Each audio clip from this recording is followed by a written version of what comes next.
V zadnjem času opažam, da kar tekmujemo, kdo bo prvi po sneženju ali še med sneženjem osvojil vrh in presmučal pobočje.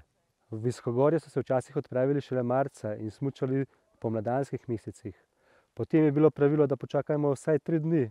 Sedaj smo na ta pravila pozabili in želimo vse doživeti takoj. Objave pa so na internetu, še preden se vrnemo v dolino.